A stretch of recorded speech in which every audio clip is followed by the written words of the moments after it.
We are keeping a close eye on a big story happening tomorrow on Capitol Hill. This is all about the new Washington Commander Stadium and this big push to bring it to D.C. Yes, a lawmaker spent the day considering a new bill that would lease the RFK Stadium site back to D.C. So if that passes, D.C. leaders would be able to develop the land however they want, possibly into a new stadium. So let's look ahead to tomorrow because the bill will be debated in the House Oversight Committee. D.C. Delegate Eleanor Holmes Norton tells us there could be a vote on this bill on the House floor, I should say, in a matter of weeks. Yeah, so D.C. is making real progress toward getting long-term control of the RFK site, and that got us wondering, if D.C. leaders decide to finance a new Commander Stadium, what does this mean for the city's other sports franchises? It is a question Chief Investigative Reporter Eric Flack is looking into, and tonight he shows us how the Commander Stadium debate, get this, could play a role in some other beloved teams possibly leaving town. The future of rundown RFK Stadium now tantalizes Washington Commanders fans who dream of the team's return to Southeast D.C. I think we have to do something to incentivize them to come. We're not going to do everything, but we believe they want to be here. We want them to be here. But the Nationals, owned by the Lerner family, and the Caps and Wizards, owned by Monumental Sports, are asking, what about us? Monumental Sports is already here. It's an important facility. The National Stadium we own, and therefore we have a financial obligation to maintain that property.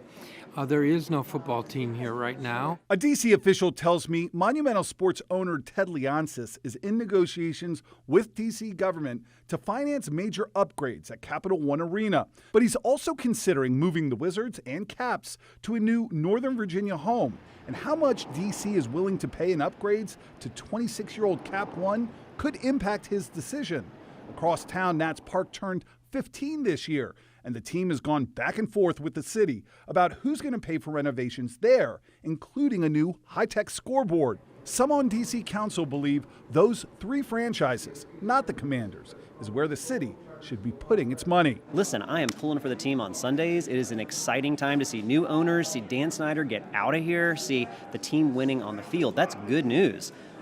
Building an NFL stadium, though, is not the right decision for the district when I don't have unlimited resources. But Mayor Bowser, who is leading the charge for a Commander's return to D.C., has asked the Department for Planning and Economic Development to commission a study to find effective ways to fund all these stadium and arena projects.